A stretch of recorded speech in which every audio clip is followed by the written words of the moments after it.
गुरुर्ब्रह्मा गुरुर्विष्णू गुरुर्देव महेश्वरा सद्गुरु साक्षात परब्रह्म तस्मै श्री सद्गुरुवे नमः।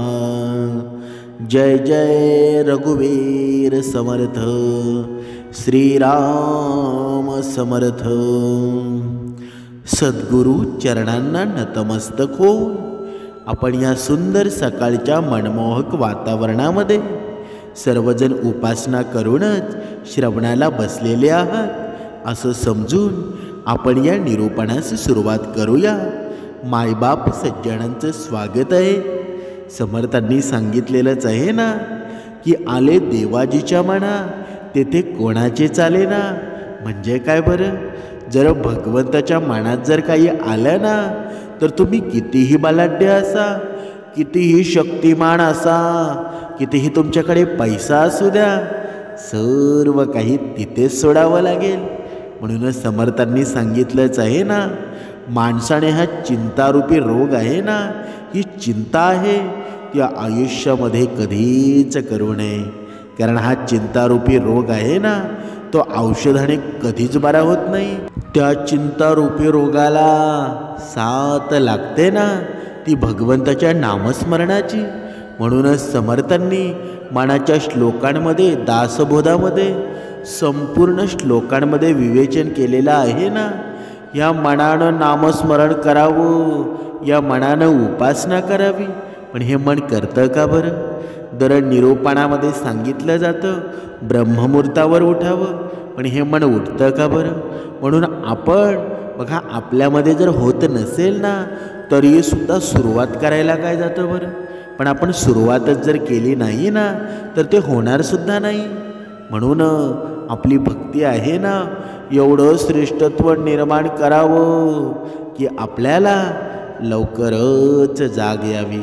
आणि आपल्याला कधीकधी आपण म्हणतो की आता मी लवकर उठणार आहे, पण जेव्हा लवकर उठण्याचा प्रयत्न करतो ना तेव्हा आपण झोपी जातो। पण त्या अगोदर आहे ना, आपण जेव्हा झोपतो ना तेव्हा भगवंताचं नामस्मरण करून झोपावं, भगवंताची मूर्ती डोळ्यासमोर ठेवून झोपावं। आपल्याला ब्रह्ममुहूर्तावर जाग आल्याशिवाय राहणार नाही। बघा, आपण पाहत होतो की आपण पाहिलं ना की म्हणजे परमेश्वर आहे ना, परमेश्वर म्हणून इथं म्हटलेलं आहे की आले देवाजीच्या मना इथे कोणाचे चाले ना। कारण देणारा आणि घेणारा तोच आहे ना। मग मी केलो, मी दिलो, मी घेतलो हे उरतं का बरं? पण आपण आपल्या जीवनामध्ये काय करतो बरं? आयुष्य संपतो, मृत्यू येतो, तरीसुद्धा माझं माझं करून भ्रांतीचं ओझं आपलं आयुष्य निघून जातं। मग आपल्यासोबत काही येतं का बरं? म्हणून प्रत्येक मनुष्यानं प्रत्येकानं एक गोष्ट लक्षात ठेवावी, आपल्यासोबत काही येणार नाही। मग आपण एवढी बघा मीपणा का करतो बरं? एवढ्या प्रमाणामध्ये दुसऱ्याला दुःख का देतो बरं? कधीतरी या गोष्टीला आहे ना आपण नामस्मरणामध्ये आणायला हवं। आणि जोपर्यंत आपण भगवंताशी एकजूट होत नाही ना तोपर्यंत याची उत्तरंसुद्धा मिळणार नाही। म्हणूनच समर्थांनी सांगितलेलं आहे ना, जर मी कोणी नाही, मग मी काही घेतलेलं नाही, मग हा मी जेव्हा उरतो ना तेव्हा मनुष्याची अधोगती निर्माण होते। एका शेठजीचा नियम होता बघा, हे जे निरूपण आहे ना, जोपर्यंत तुम्ही मनाने ऐकत नाही, जोपर्यंत या निरूपणाचं मेन मुद्दा आहे ना, जे सार आहे, जोपर्यंत तुम्हाला कळणार नाही ना तोपर्यंत आयुष्यामध्ये आपल्या बदलसुद्धा होणार नाही। म्हणजे बघा, एक शेठजीचा नियम होता, जोपर्यंत कुणाला तरी त्या अतिथीला जीव घालत नाही तोपर्यंत ते कधीच जेवत नव्हते। ते देवाचे खूप मोठे भक्त होते, म्हणजे भरपूर त्यांच्याकडे पैसासुद्धा होता, तरीसुद्धा लक्ष्मीपासून कमळपत्राप्रमाणे अलग कधी राहत नसत। त्यांना 2 मुलं होती, एक गृहलक्ष्मी आणि 2 नोकर होते।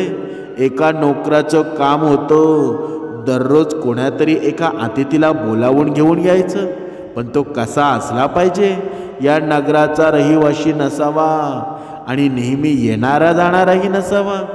जर एकापेक्षा जास्त अतिथी मिळाले ना तर फार चांगलं, परंतु रोज अतिथी मिळणं आवश्यक होतं. एके दिवशी संध्याकाळचे 4 वाजलेले होते. नोकरानं गावामध्ये पाहिलं, पण व्यर्थ झालं. ज्या ज्या अतिथीला तो निमंत्रण द्यायचा ना ते काहीतरी बोलत असत. एक म्हणाला, मी जेवण करून शहरात आलो. दुसरा म्हणाला, माझ्याजवळ काय कमी आहे, मी भाकरी मागत दुसऱ्याच्या घरी फिरू. तिसरा म्हणाला, माझी ओळख ना पाळक त्याच्या घरी जायचं, मी तुमच्या बरोबर येईन आणि तुम्ही मला गुंडाच्या अड्ड्यावर नेलं तर. जेवण तर दुसरीकडेच राहील, पण माझ्याजवळ आहे ते सुद्धा गमवावं लागेल. चांगला धंदा आहे तुमच्या मालकाचा. म्हणजे ज्यांना कोणाला तो विचारायचा ना त्यांना बघा ते हशी मजाक उडवायचे. मी अशा चक्करमध्ये येणार नाही. फार फार अडचणीवर मात करून एका महात्म्याला घेऊन ते त्याच्या घरी आले. महात्म्याला बघून शेठजींना खूप आनंद झाला. ते म्हणाले, महाराज या, आपला आश्रम कुठे आहे बरं? महात्मा म्हणाले, हा आश्रम गाणगापूरमध्ये आहे. शेठजीनं विचारलो, आपलं शरीर कोणत्या जातीचं आहे बरं? महात्मा म्हणाले, ब्राह्मण आहे. किती दिवसापासून तुम्ही फकीरी करता? महात्मा म्हणाले, 3 वर्षापासून. शेठ म्हणाले, आता आपली अवस्था काय आहे? महात्मा म्हणाले, 70 वर्ष. शेठ म्हणाले, आपण सगळी तीर्थयात्रा केली असेल मग? महात्मा म्हणाले, विठूचं ब्रह्माजीचं दर्शन करण्यासाठी जात आहे. शेठ म्हणाले, आपण अनेक सिद्धांच्या संगतीमध्ये आला असाल? महात्मा म्हणाले, अवश्य. शेठ म्हणाले, तुम्ही शिक्षित आहात का असं वाटतं? महात्मा म्हणाले, हिंदी, उर्दू, पारसी, संस्कृत, बांगला, गुजराती, मराठी, गुरुमुखी या भाषा मी जाणतो. शेठ म्हणाले, धन्य भाग्य माझे आपले दर्शन झालं. आता आपण आज्ञा करा की तुमच्यासाठी मी कच्चं जेवण आणू की पक्क शिजलेलं? बघा, दोन्ही प्रकारचं जेवण स्वयंपाकघरामध्ये तयार आहे. महात्मा म्हणाले, पक्क जेवण आणा. शेठजींच्या आज्ञेप्रमाणे एका पत्रावळीमध्ये त्या महात्म्याला शिजलेलं ते अन्न वाढण्यात आलं. पण महात्म्यानं देवाला न दाखवताच त्याचं नाव न घेता जेवू लागले. शेठजी म्हणाले, आपण तर परमेश्वराचं नावही घेतलं नाही. हिंदू धर्मामध्ये असा नियम आहे ना की भोजन करताना भगवंताला अर्पण केल्याशिवाय त्याचं नाव घेतल्याशिवाय कोणीही जेवत नाही. मुसलमानसुद्धा बिस्मिल्ला म्हणतात. महात्मा म्हणाले, कुठं आहे परमात्मा दाखवा. शेठ म्हणाले, तर आपण नास्तिक आहात का? महात्मा म्हणाले, हो, मी नास्तिकच आहे. शेठ चिडून जोरात म्हणाले, मी नास्तिकाला जेवण देऊ शकत नाही. राम राम, आज माझ्याकडून महापाप झालेला आहे. आपण पंडित नाही तर मूर्ख आहात. आपण महात्मा नाही तर बदमाश आहात. आपली तीर्थयात्रा बेकार आहे. आपला सत्संग व्यर्थ आहे. आपण पापी आहात, राक्षस आहात. इतकं बोलून शेठनं नोकराला बोलावलं आणि त्या नोकर आल्याबरोबर ते ओरडून म्हणाले, तुला हाच पाखंडी अतिथी मिळाला का, जो ईश्वराला सुद्धा मानित नाही? मी याचं तोंडसुद्धा पाहू इच्छित नाही. या महापापी राक्षसाची पत्रावळ आहे ना ती कुत्र्यासमोर फेकून दे. याची मान पकडून माझ्या घरातून हाकलून दे. बघा, अर्धच जेवण झालं होतं आणि त्या नास्तिक बाबाला कान धरून पकडलं. त्याची पत्रावळ फेकून दिली. घरातून बाहेर ढकलून दिलं. शेठजीनं पुन्हा नोकराला पाठवलं, एका आस्तिक अतिथीला घेऊन ये. बिचारा पुन्हा पळाला. एका घंट्यानंतर तो एका बाबाजीला घेऊन आला, जे राम नामाचा पंचा पांघरलेले होते. गळ्यामध्ये तुळशीची माळ, मस्तकावर रामानंदी तिलक. शेठ म्हणाले, हा अतिथी ठीक आहे. शेठजीनं बाबाजीला कच्चं जेवण की शिजलेलं जेवण हे विचारल्याबरोबर बाबाजीनं कच्चं जेवण मागितलं. पत्रावर वाढली आणि बाबाजीनं नैवेद्य दाखवला आणि म्हणाले, धन्य भगवान जय गोपाळ की. परमात्मा आपण फार दयाळू आहात. शेठजींचा जय जयकार हो. बाळ बच्चे सुखी राहो. महाप्रसादाचा महिमा आहे. म्हणून बघा, शेठजी म्हणाले, अशा प्रकारे नैवेद्य दाखवतात का? भगवंताचं नाव घेतात असे बाबाजी ठीक आहेत? तो नास्तिक फार दुष्ट होता. जेवण तर पक्क शिजलेलं पाहिजे आणि ईश्वराचं नाव घ्यायला त्याची छाती फाटत होती. ज्यानं एवढं चांगलं जेवण दिलं ना, त्या प्रभूला धन्यवादसुद्धा दिले नाही. हा साधू कशाचा बरं? तो भोंदूच होता ना. जेवण करून बाबाजी जाऊ लागले तेव्हा शेठजींनी 5 रुपया दक्षिणा दिली. बाबाजी आशीर्वाद देऊन निघून गेले. नंतर शेठजीनं जेवण केलं आणि रात्री शेठनं रामायण तसेच गीतेचा पाठ केला. सगळ्यांनी मिळून संकीर्तन केलं. त्यांचा रोजचाच तो नियम होता की त्यानंतर श्रीकृष्णाची आरती झाली. जेव्हा रात्र फार झाली ना, तेव्हा शेठजी पलंगावर झोपले आणि झोप लागल्यानंतर त्यांच्या हृदयामध्ये एक आकाशवाणी झाली. शेठ, तुम्ही ज्या नास्तिकाला भुकेलेल्याला पळवून लावलं ना, अरे तुला माहीत आहे का, मी तर 70 वर्षापासून त्याचं पालनपोषण करतोय की ज्यानं एकदाही माझं नाव घेतलं नाही. तू माझा असा कसा बघतं? शेठजी म्हणाले, प्रभू आपण सर्वांचे परमपरमेश्वर आहात. आमच्यावर अहेतुक कृपा करता. माझा अपराध क्षमा करा. खरोखर माझी चूक झाली आणि नास्तिक आणि आस्तिक या दोघांचंही पालन आपणच करताना, आणि यालाच म्हणतात ना परमेश्वराची कृपा. आपलं सर्वांवर निस्वार्थ प्रेम आहे. कितीही अयोग्य मुलगा असला ना तरी बाप त्याला भाकरी देतोच ना, त्याचं पालनपोषणसुद्धा करतो. जिथे देव देणारा घेणारा असल्यावर तिथे आपलं काय चालतं बरं? म्हणूनच म्हणतात ना, आळे देवाजीच्या मना तिथे कुणाचेच चालेना.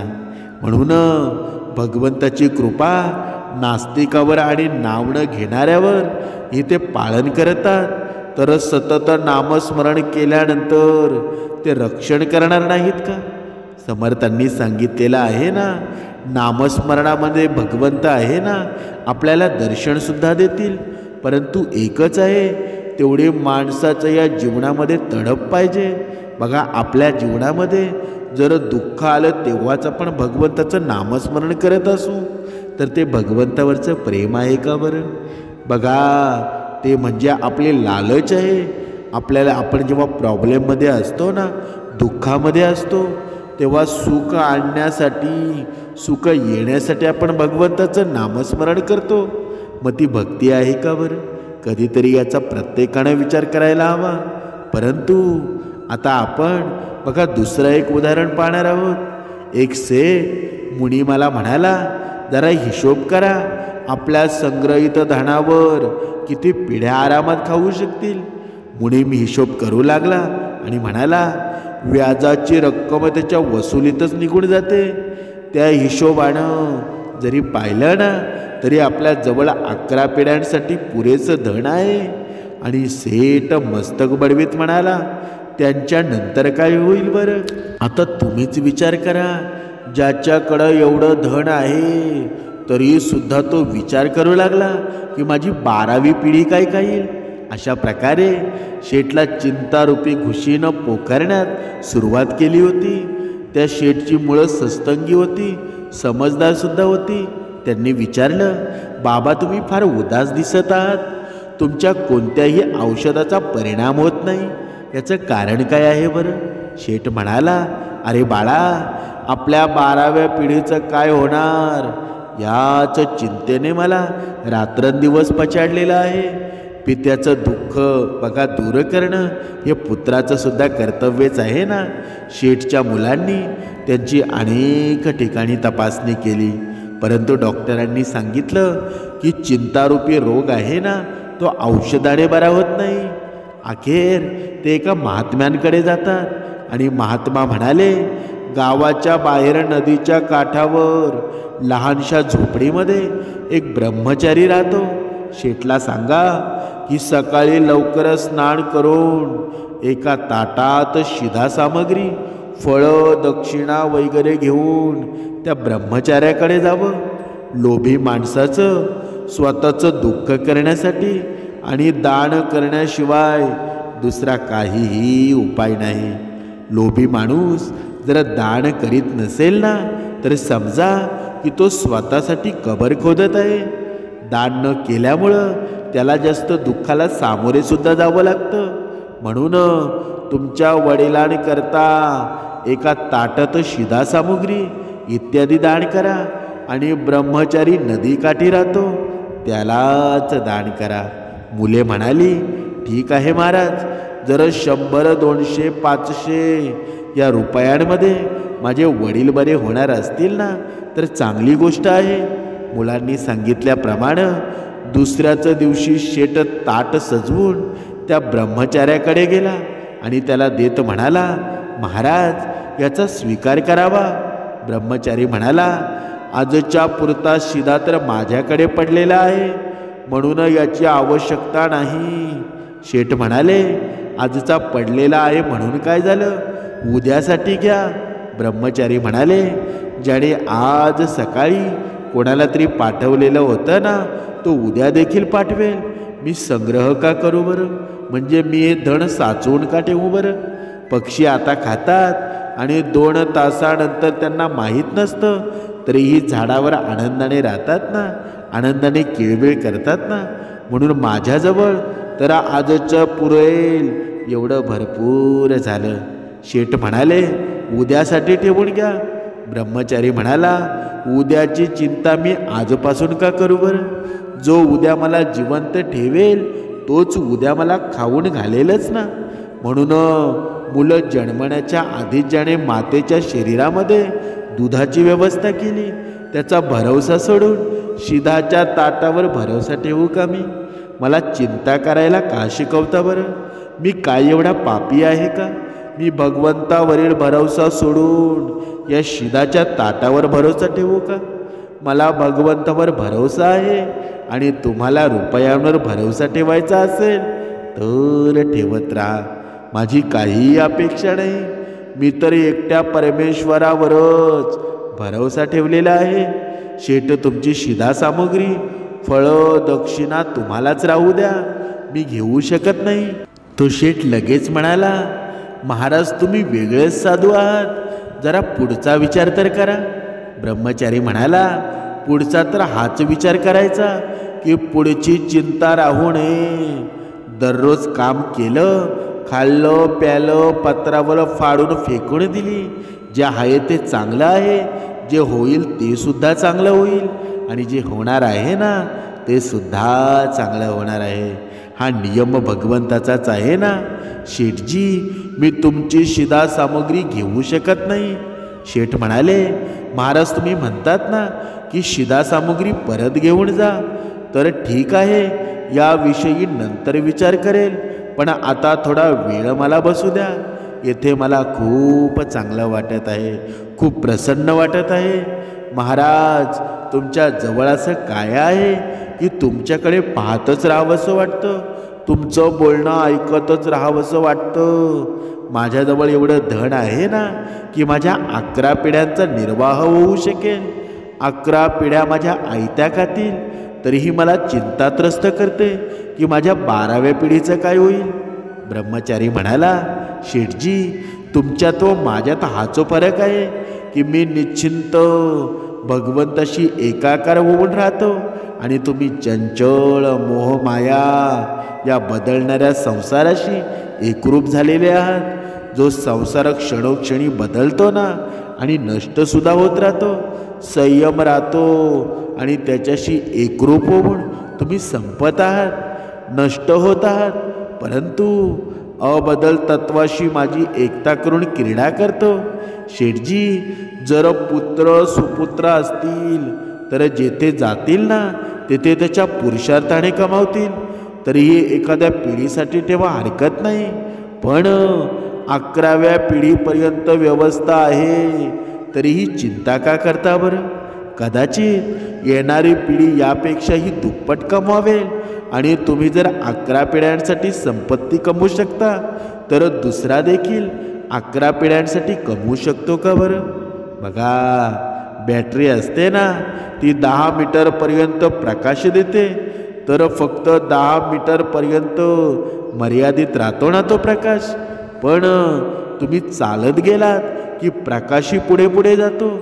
तसंच जो जीवन व्यतीत होत जातं ना, तो सर्व कार्य होत जातात. जर चिंतन करायचं असेल तर परमेश्वराचं चिंतन करा, आणि चिंता करायची असेल तर याची करा की हा श्वास बाहेर गेला ना, कुणास ठाऊक आत येईल किंवा नाही. म्हणून कुटुंबी स्मशानात घेऊन जातील, नश्वराच्या चिंतेमध्ये आयुष्य घालवतील, तर माझी काय गती होईल बरं? भक्तिरसामध्ये ज्ञानरस कर्मरस मिळवला नाही ना, तर काय होईल तुमचं? म्हणून तर विषय विकारामध्ये सत्यानाश होऊ देऊ नका. करणाऱ्या मानणाऱ्या जाणणाऱ्या शक्तीचा उपयोग करा, आणि नष्ट होणाऱ्याच्या मुळाशी जे शाश्वत तत्व आहे ना, त्याला जाणून घेण्यासाठी आपल्या मतीला संलग्न करा. अशा प्रकारे ब्रह्मचार्यानं शेठला सत्संग ऐकवला, म्हणजे निरूपण ऐकवलं. शेठ हसत म्हणाले, खरोखर शेठ होऊन गेला. मला वाटतं की तुम्ही ही शेठ बनावं.